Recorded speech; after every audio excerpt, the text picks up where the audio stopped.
Hello students, मी परत एकदा स्वागत करतोय तुमचं आपल्या एका नवीन व्हिडिओमध्ये. हा व्हिडिओ तुमच्यासाठी खूप इम्पॉर्टंट होणार आहे. तर बघा, हा व्हिडिओ कसा आहे आपला learn biology from scratch lecture number 5. तर ऑलरेडी आपले 4 लेक्चर झालेले आहेत. त्या चारही लेक्चरची लिंक जी आहे ती तुम्हाला डिस्क्रिप्शन बॉक्समध्ये टाकून दिलेली आहे. तर व्यवस्थित त्याच्यावरती जाऊन तुम्ही क्लिक करून लेक्चर नंबर 1, 2, 3 आणि 4 वॉच करा. व्यवस्थित कन्सेप्ट समजून घ्या. त्याच्यामध्ये तुम्हाला जर काही डाऊट्स आले तर मला काय करा, कमेंट बॉक्समध्ये सांगा. आणि सगळ्यांनी काय करायचं, आपल्या व्हिडिओला लाईक करत चला, चॅनलला सबस्क्राईब करत चला, कारण मला मोटिवेशन मिळते तुमच्यासाठी नवीन नवीन व्हिडिओ बनवायला. ठीक आहे, आपण शिकतोय लर्न बायोलॉजी फ्रॉम स्क्रॅच. अगदी स्क्रॅच पासून जरी तुम्हाला काय बायोलॉजीचा बी जरी माहित नसेल तर मी तुम्हाला बायोलॉजी शिकवून देणार आहे. त्यासाठी तुम्हाला एकच गोष्ट करायचंय, सगळे व्यवस्थित लेक्चर बघा आणि तुम्हाला पूर्ण कन्सेप्ट कळून जातील. आणि सगळ्यात महत्त्वाची गोष्ट म्हणजे ज्या काही कॉम्पिटेटिव्ह एक्झाम असतात त्या सगळ्या एक्झाम मध्ये तुम्हाला बघायला मिळणार आहे की या बायोलॉजीवरती, लाईफ सायन्स वरती तुम्हाला भरपूर सारे क्वेश्चन आलेले असतात आणि पोरांना तिथंच मार्क खातात, कारण त्यांच्यामध्ये त्यांना मार्क्स क्वेश्चन्स सुटत नसल्या कारणानं मार्क्स तिथं निघून जातात आणि पोरांचं मेरिट पण खाली येतं आणि पोरांचं सिलेक्शन होत नाही. त्यामुळे काय करा, व्हिडिओ नक्की व्यवस्थित न पळवता व्यवस्थित सगळे व्हिडिओ बघा. आपण चालू करूया आजचं लेक्चर. चला, तर बघा, आपण बघतोय युकॅरियोटिक सेल. आपण बघणार आहे आज काय माहिती का आपली युकॅरियोटिक सेल. युकॅरियोटिक सेल. तर युकॅरियोटिक सेलचा आपण आज पूर्णपणे अभ्यास करणार आहे. तर युकॅरियोटिक सेल म्हणजेच काय मी तुम्हाला सांगितलं होतं लास्ट लेक्चर, तुम्हाला आठवत असेल तर तुम्ही व्यवस्थित आठवा. लास्ट लेक्चर मध्ये आपण काय डिस्कस केलं होतं बघा. There are 2 types of cell. The first one is prokaryotic cell, second one is a eukaryotic cell. अशा 2 सेल आपण बघितल्या होत्या. त्यातलं प्रोकॅरियोट म्हणजे प्रिमिटिव्ह टाइप ऑफ न्यूक्लियस, म्हणजे ज्याच्यामध्ये न्यूक्लियस अब्सेंट असणार आहे. तर तशा सेलला आपण म्हणलं होतं प्रोकॅरियोटिक सेल आणि त्याच्यावरती पूर्णपणे आपण लेक्चर कॅरी आउट केलेला आहे. लिंक डिस्क्रिप्शन मध्ये आहे, तुम्ही जाऊन बघू शकता लेक्चर नंबर 4. त्याच्यानंतर आज आपण काय करतोय, लेक्चर नंबर 5 मध्ये आपण पूर्णपणे युकॅरियोटिक सेल म्हणजे काय तुम्हाला सांगणार आहे. तर यू म्हणजे काय, ट्रू. आणि म्हणजे तुम्ही समजा यू म्हणजे विथ ट्रू, ट्रू न्यूक्लियस. तर ज्या सेलमध्ये तुम्हाला न्यूक्लियस त्याच्या आजूबाजून तुम्हाला बघा न्यूक्लियस इथं आहे बघा, हा न्यूक्लियस आहे आपला आणि या न्यूक्लियसच्या कडन जी मेम्ब्रेन आहे त्याला न्यूक्लियर मेम्ब्रेन म्हणायचं. म्हणजे एक सेल आहे, त्या सेलमध्ये तुम्हाला ऑलरेडी इथं काय बघायला मिळतंय, तर एक न्यूक्लियर मेम्ब्रेन बघायला मिळतोय आणि एक न्यूक्लियर मेम्ब्रेन बाउंड न्यूक्लियस बघायला मिळतोय. म्हणून या सेलला तुम्ही काय म्हणू शकताय, युकॅरियोटिक सेल.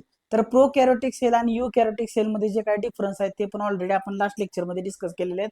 तुम्हाला सगळे ते डिफरन्स माहित आहेत असं म्हणूनच असं मी पुढे आलेलो आहे. ठीक आहे, तर सगळ्यांनी लक्ष द्या आणि व्हिडिओ नक्की शेवटपर्यंत बघा. तर आपण डिस्कस करतोय युकॅरियोटिक सेल म्हणजे काय ते आपल्याला कळालं.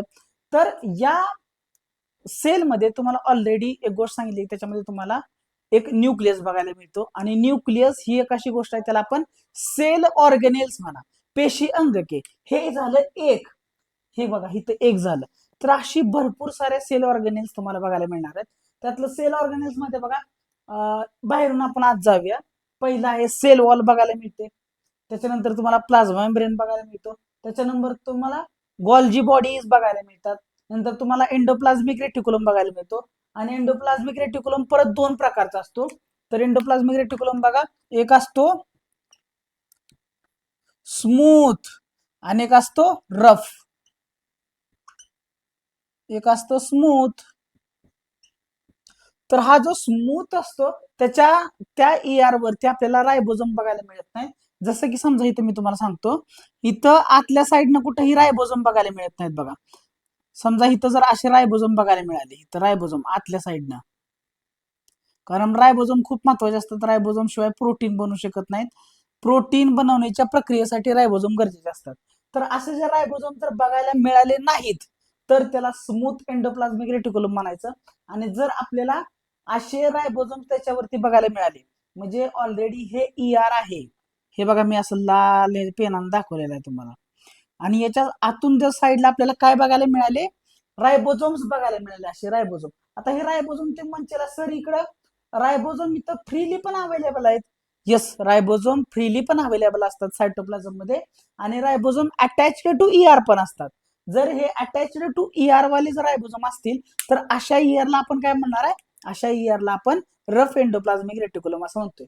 तर बघा आपण सेल ऑर्गॅनिल्स बघतोय ज्या प्रेझेंट आहेत आपल्या युकॅरियोटिक सेलमध्ये. तर आपण बघितलं सगळ्यात पहिल्यांदा बघितलं न्यूक्लियस असायलाच पाहिजे, त्याच्याशिवाय आपण त्याला युकॅरियोटिक सेल म्हणू शकत नाही. त्याच्यानंतर आपण म्हणलं सेल वॉल असेल, प्लाझ्मा मेम्ब्रेन असेल, गोल्जी बॉडीज आहेत, नंतर ER आहे जे 2 प्रकारचं आहे, नंतर आहे न्यूक्लियस जो ऑलरेडी बघितलाय, नंतर आहे बघा मायटोकॉन्ड्रिया. तर मायटोकॉन्ड्रिया मी इथं एक दाखवले, ER पण एक दाखवलाय, गोल्जी एक दाखवलाय, तुम्हाला समजण्यासाठी दाखवलेला आहे. ह्याचा अर्थ असा नाही की या सेलमध्ये एकच मायटोकॉन्ड्रिया असणार आहे, न्यूक्लियस 100% असणार आहे.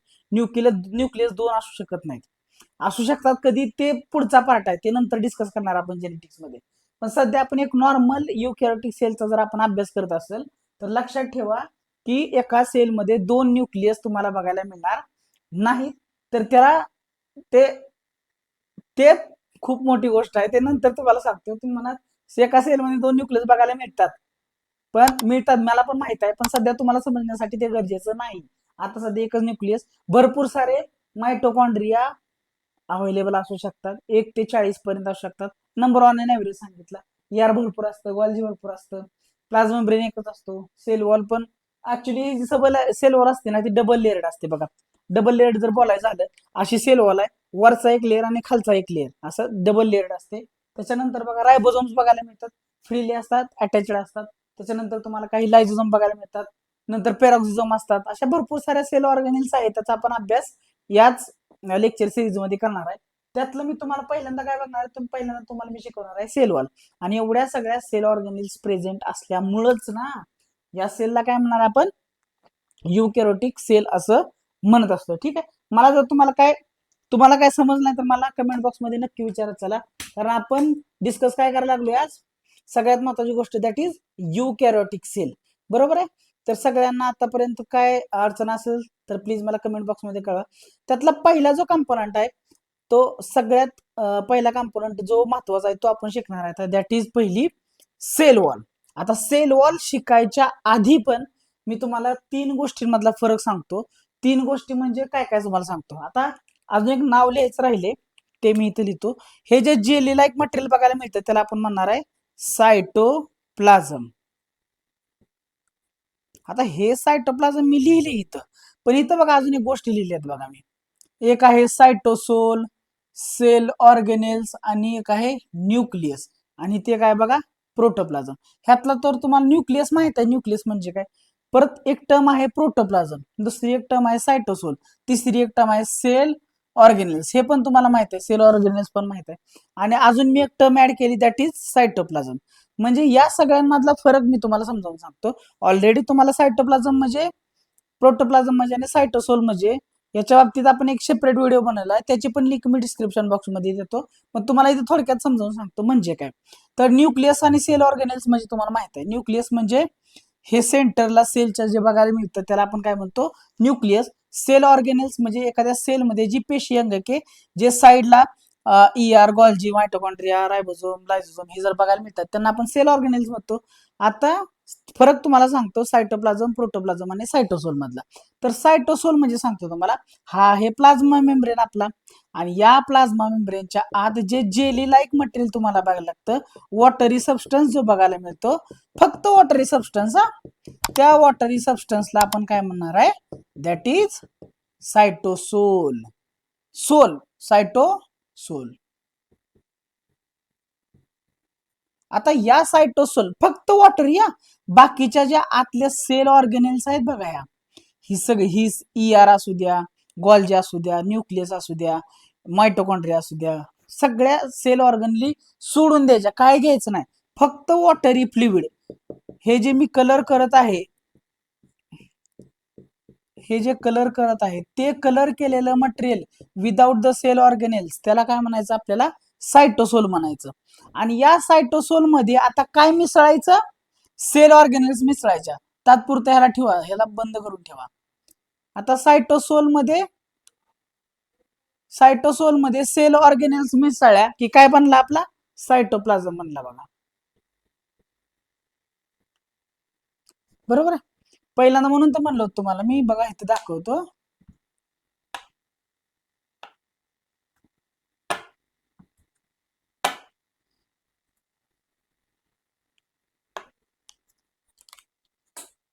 वेट वेट वेट वेट सायटोसोल म्हणजे काय सांगितलं, जेली लाईक मटेरियल और वॉटरी सबस्टन्स जो सेलच्या आतमध्ये प्लाझ्मा मेम्ब्रेनच्या आत बघायला मिळतो, त्याला आपण सायटोसोल म्हणणार. सायटोसोल कळालं. आता याच सायटोसोल मध्ये काय मिसळा, फक्त सेल ऑर्गेनेल्स ऍड करा. ह्या सेल ऑर्गेनेल्स या सायटोसोल मध्ये ऍड केले आपण, तर काय बनला आपला सायटोप्लाझम बनला. ठीक आहे, सायटोप्लाझम बनला, बरोबर आहे. पण याच्यामध्ये न्यूक्लियस घेतला का आपण, सेल ऑर्गेनेल्स घेतल्या पण सगळ्या घेतल्या का, नाही. ह्याच्यामध्ये फक्त आपण काय केलं, बाकीच्या सगळ्या सेल ऑर्गेनेल्स ऍड केल्या, फक्त न्यूक्लियस ऍड करायचा नाही. आणि आता हा न्यूक्लियस ऍड केला बघा, हा न्यूक्लियस ऍड करूया. हा न्यूक्लियस ऍड केला की सायटोसोल प्लस सेल ऑर्गेनेल्स प्लस काय येणार आता न्यूक्लियस, त्याला म्हणणार आपण प्रोटोप्लाझम. बरोबर आहे. तर मला आता सांगा, protoplasm is equal to cytosol, cell organelle आणि न्यूक्लियस. म्हणजे सगळ्यात मोठी टर्म कोणती झाली सांगा, सगळ्यात मोठी टर्म आहे म्हणजे आजोबा. आजोबा कोण, प्रोटोप्लाझम. त्यानंतर त्यांचा मुलगा झाला आपला सायटोप्लाझम. सायटोप्लाझम मध्ये काय येणार, सायटोसोल प्लस सेल ऑर्गेनेल्स, पण हा न्यूक्लियस येईल का, नाही येणार. आणि नंतर त्याचा मुलगा म्हणजे या आजोबांचा प्रोटोप्लाझमचा नातू, दॅट इज सायटोसोल. सायटोसोल छोटी टर्म आहे. त्याच्यानंतर येणार सायटोप्लाझम, ज्याच्यामध्ये cytosol plus cell membrane but without nucleus add करणार. आणि त्याच्यामध्ये या सगळ्यांना ऍड करून टाका, काय मिळणार आपल्याला, प्रोटोप्लाझम. सो इथपर्यंत जर काय कळालं नाही तर प्लीज कमेंट बॉक्स मध्ये मला सांगा. आणि आता पुढे जाऊन आपण काय बघणार आहोत, की पहिली जी आपण सगळ्यात महत्वाची जी सेल ऑर्गेनेल आहे तिचा आपण अभ्यास करणार आहे थोडक्यात, दॅट इज सेल वॉल. ह्याच्यामध्ये काय अडचण आली तर मला सांगा.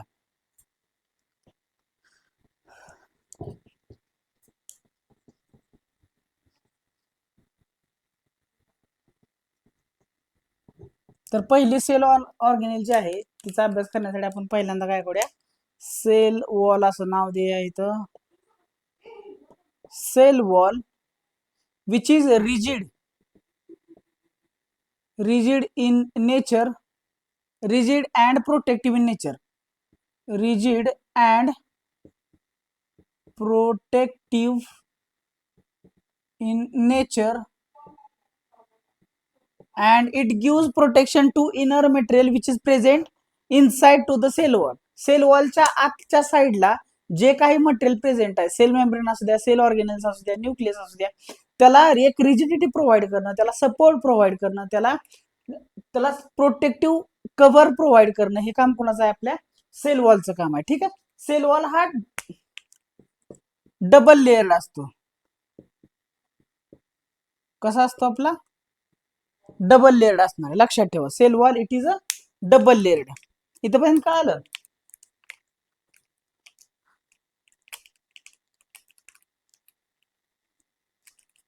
all the cells including some protist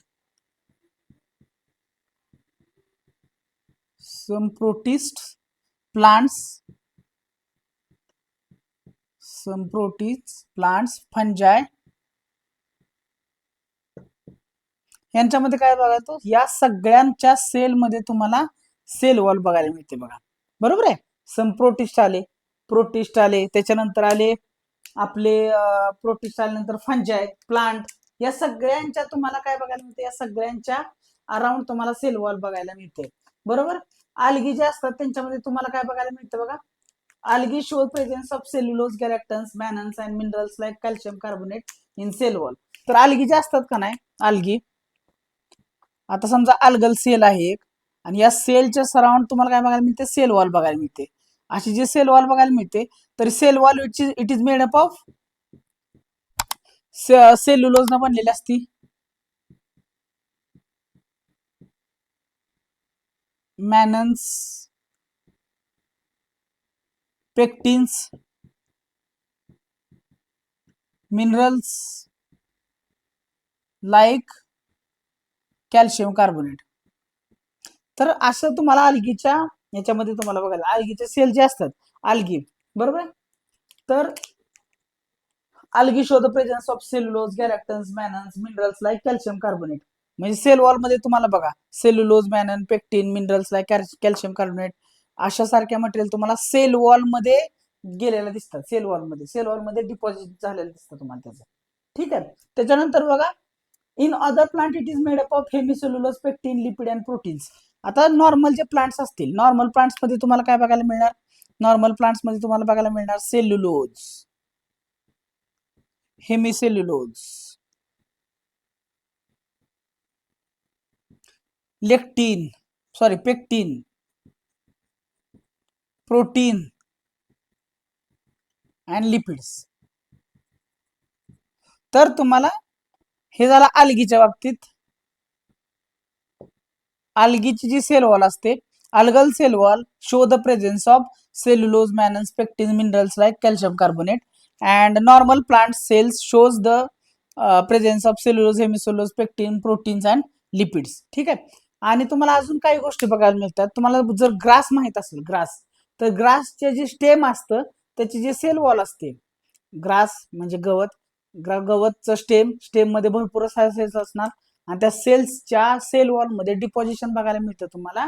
एक कंपाऊंड आहे का, एक मटेरियल आहे, त्याला काय म्हणतो आपण बघा, त्याचं नाव आहे shows the deposition of cell wall are silica. Silica present बघायला मिळतं. ग्रास म्हणलं की ग्रास सेल वॉल म्हणलं की काय म्हणायचं, सिलिका.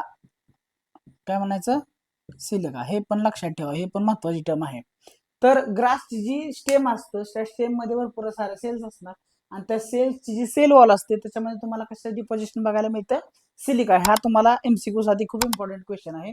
तर आपण आतापर्यंत काय बघेल तुम्हाला सांगतो. Cell wall it is rigid, protective in nature, it protects the inner material which is present inside the cell wall, double layered असते. Some protist and plants and fungi यांच्यामध्ये तुम्हाला सेल वॉल बघायला मिळते. आणि जे अल्गीची जी सेल वॉल असते त्याच्यामध्ये तुम्हाला हे बघायला मिळतं. आणि नंतर प्लांटच्या सेल असतात त्यांच्यामध्ये तुम्हाला हे बघायला मिळतं, cellulose, hemicellulose, pectin, proteins and lipids. आणि ग्रासची जी सेल वॉल असते त्याच्यामध्ये तुम्हाला डिपॉझिशन बघायला मिळतं सिलिकाचं. अजून एक उदाहरण सांगतो. रूट असतात का नाही, रूट त्याची जी एंडोडर्म असतं का नाही, एंडोडर्म म्हणजे रूटचा जर सेक्शन घेतला, समजा हा रूट आहे, ह्याला जर कट केला तर तुम्हाला कसं दिसणार बघा, असं दिसणार. आणि असं जे दिसतंय ह्याच्या कडन साईडनं जे डिपॉझिशन बघायला मिळतं त्याच्या असतं बघा, सुबेरिन असतं तिथं, सुबेरिन नावाचं. ठीक आहे. सुबेरिन नावाचा एक घटक आहे किंवा सुबेरिन नावाचं एक कंपाऊंड आहे जे तुम्हाला कुठं बघायला मिळतं, रूट आहे, रूटचा कट घ्यायचा, त्याच्यामध्ये तुम्हाला एंडोडर्मल सेल्स मध्ये तुम्हाला काय बघायला मिळतं, सुबेरिनचं काय मिळतं तुम्हाला, डिपॉझिशन बघायला मिळतं. सो अल्गी झालं, नॉर्मल प्लांट झाले, ग्रास झाल्यानंतर आलं सुबेरिन, कोणामध्ये, रूट एंडोडर्म सेल्स, त्याच्यामध्ये तुम्हाला सुबेरिन बघा. आणि लँड प्लांट जे असतात का नाही, हे साईडला ठेवा इकडं. आणि लँड प्लांट्स म्हणजे जमिनीवरचे प्लांट्स, त्यांच्यामध्ये तुम्हाला सेल वॉल मध्ये काय बघायला मिळतं बघा, क्युटीन बघायला मिळतं. काय बघायला मिळतं तुम्हाला, क्युटीन. हे पण वेगळं ठेवा. तर हे लक्षात ठेवा सगळ्या गोष्टी.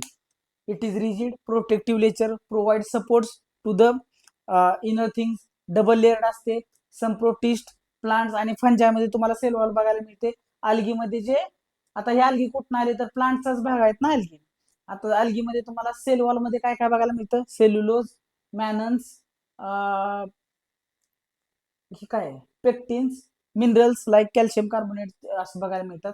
नॉर्मल प्लांट्स मध्ये तुम्हाला सेल्युलोज, हेमिसेल्युलोज, पेक्टिन, प्रोटीन आणि लिपिड बघायला मिळतात. ग्रास जी सेल वॉल असते त्याच्यामध्ये तुम्हाला सिलिकाचं डिपॉझिशन बघायला मिळतं. रूटचं जे एंडोम सेल्स असतं त्याच्यामध्ये तुम्हाला सुबेरिनचं काय बघायला मिळतं तुम्हाला, सुबेरिनचं डिपॉझिशन बघायला मिळतं. आणि लँड प्लांट जे असतात त्यांच्यामध्ये तुम्हाला काय बघायला मिळतं, क्युटीनचं डिपॉझिशन बघायला मिळते. सो इतकी इम्पॉर्टंट आहे आपली सेल वॉल. सेल वॉलचं परत सेल वॉल मध्ये परत ऍक्च्युली सेल वॉल मध्ये in cell wall shows the middle lamella, primary wall and secondary wall. आता सेल वॉलचं मी तुम्हाला थोडक्यात डायग्राम काढून दाखवतो.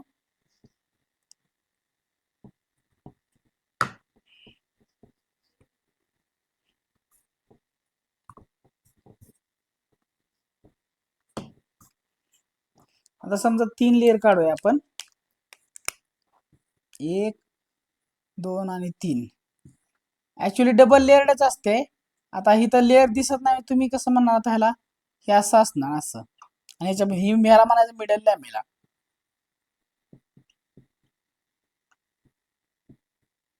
मिडल लॅमेला ह्याला म्हणायचं काय म्हणायचं ह्याला, नाही नाही ह्याला म्हणायचं मिडल लॅमेला.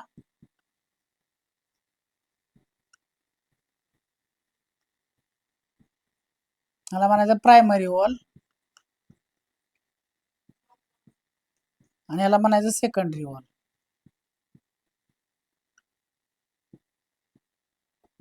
आता कसं म्हणायचं ते थोडक्यात तुम्हाला दाखवतो. 2 सेल आहेत ऍडजसंट, 2 ऍडजसंट प्लांट सेल आहेत बघा. इथे एक सेल आहे, इथे एक सेल आहे, बरोबर आहे. तर या 2 सेलच्या बरोबर मध्ये, 2 सेलच्या बरोबर पहिल्यांदा मध्ये हा जो आहे लेअर, त्याला काय म्हणायचं बघा, मिडल लॅमेला. मिडल लॅमेला. आता या मिडल लॅमेलाच्या दोन्हीकडच्या साईडला, दोन्हीकडच्या साईडला जो निळ्या पेन केलेला आहे बघा,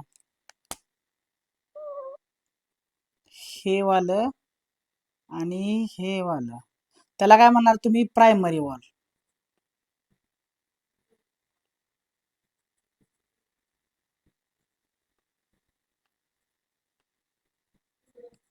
त्याला म्हणणार तुम्ही प्रायमरी वॉल. आणि या प्रायमरी वॉलच्याच आतल्या साईडला एक नवीन वॉल डिपॉझिट होते, त्याला काय म्हणणार तुम्ही, सेकंडरी वॉल.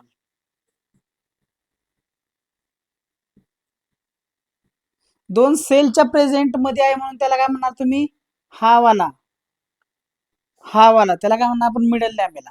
आणि 2 सेलच्या त्याच्याच लगत मिडल लॅमेलाच्याच आतल्या साईडला एक नवीन वॉल डेव्हलप होते सायटोकायनेसिसच्या वेळेस, त्याला काय म्हणणार आपण, प्रायमरी वॉल. त्याच्याच आतल्या साईडला अजून एक वॉल तयार होतो, त्याला काय म्हणतो आपण, सेकंडरी वॉल. अशा प्रकारे सेल वॉल मध्ये तुम्हाला 3 लेअर बघायला मिळतात.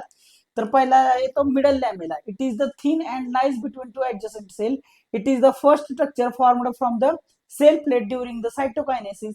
It is mainly made up of pectin, calcium and magnesium pectate. So तर सगळ्यात महत्वाची गोष्ट जी तुम्हाला सांगतो, ह्या 2 ज्या सेल आहेत ह्या 2 सेलच्या मध्ये जे हा लेअर बघायला मिळतो, हा एक सिंगल लेअर बघा, मी काढून दाखवतो तुम्हाला. ह्याला आपण काय म्हणणार आहे बघा, हा आहे आपला मिडल लॅमेला. आणि मिडल लॅमेला म्हणजे हा सगळ्यात पहिल्यांदा तयार होतो 2 सेलच्या मध्ये, जेव्हा सायटोकायनेसिस होतं, सेल डिवाइड होतात.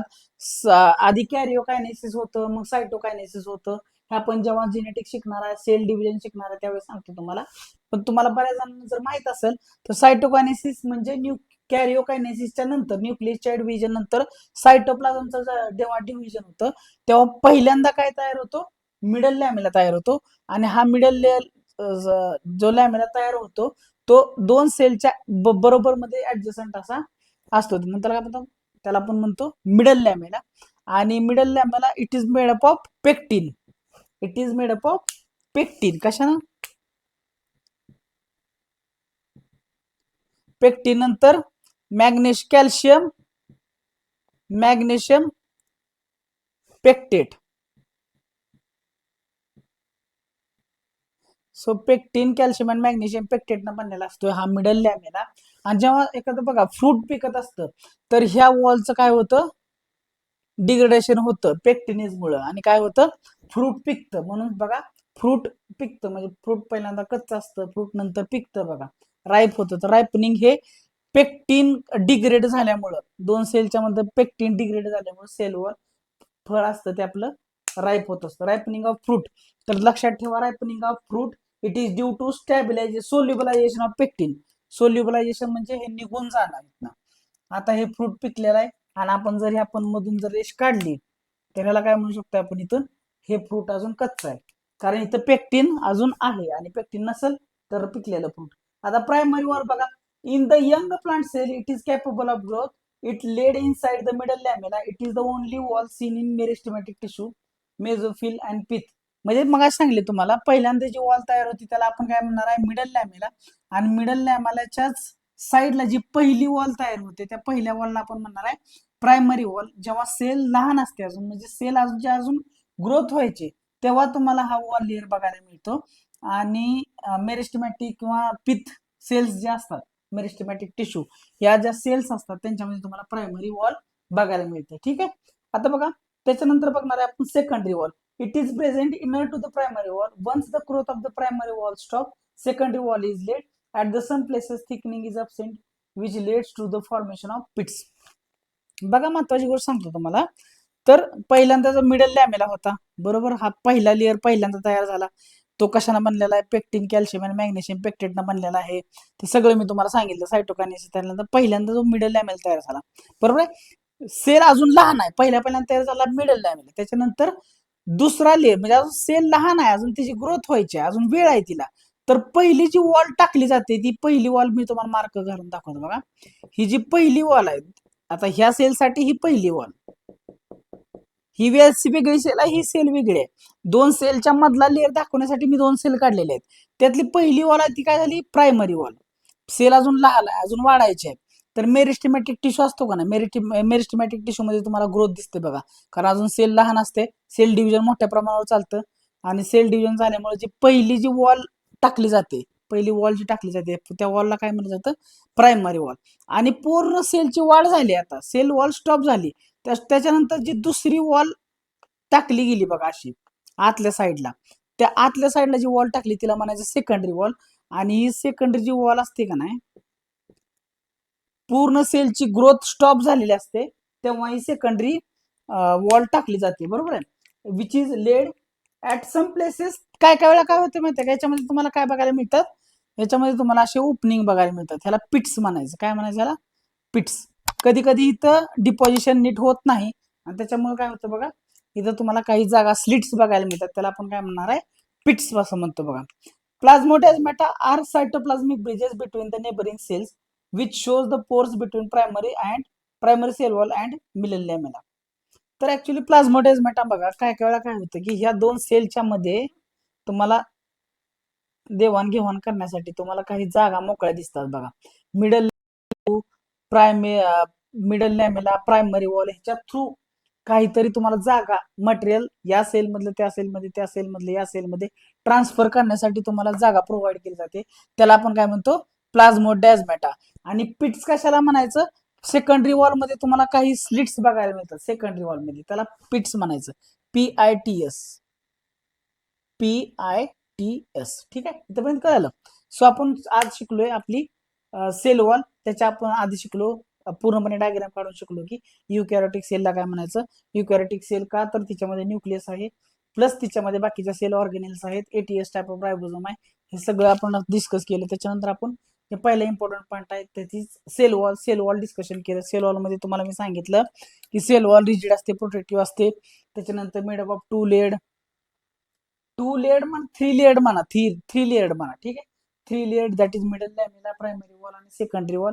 तर मिडल लॅमेला म्हणजे पहिल्यांदा तयार होतो, तो कशाने बनलेला? प्रायमरी वॉल म्हणजे काय, कधी टाकले जाते? यंग आहे अजून त्यावेळेस सेल टाकले जाते. नंतर सेकंडरी वॉल कधी? शेवटी सेलची ग्रोथ संपते तेव्हा सेकंडरी वॉल केली जाते. नंतर ग्रास असू द्या, त्याच्यामध्ये रूट असू द्या, नंतर आपले जे काय डिपॉझिशन बघायला मिळतात ते आपण डिस्कशन केलं. तर तुम्हाला या सगळ्या लेक्चरमध्ये जर तुम्हाला काय अडचण आली तर प्लीज मला कमेंट बॉक्समध्ये सांगा. आणि व्हिडिओला लाईक करायला विसरू नका, चॅनलला सबस्क्राईब करायला विसरू नका. आणि आपण एकदम क्लोज आहोत 1000 सबस्क्रायबरच्या. तर बघूया की किती दिवसात आपले 1000 सबस्क्रायबर कम्प्लीट होत आहे. तर तुम्ही जर सपोर्ट केला तर लवकरात लवकर आपले 1000 सबस्क्रायबर कम्प्लीट होतील. आणि तुम्ही इथपर्यंत व्हिडिओ बघितला, thank you one and all for the listening patiently. आपण भेटूया का नवीन व्हिडिओमध्ये, दॅट इज लेक्चर नंबर 6. त्याच्यामध्ये आपण पुढच्या ज्या सेल ऑर्गेनेल्स आहेत त्या आपण कम्प्लीट करणार आहोत. ठीक आहे, बाय बाय, भेटूया आपण एका नवीन व्हिडिओमध्ये.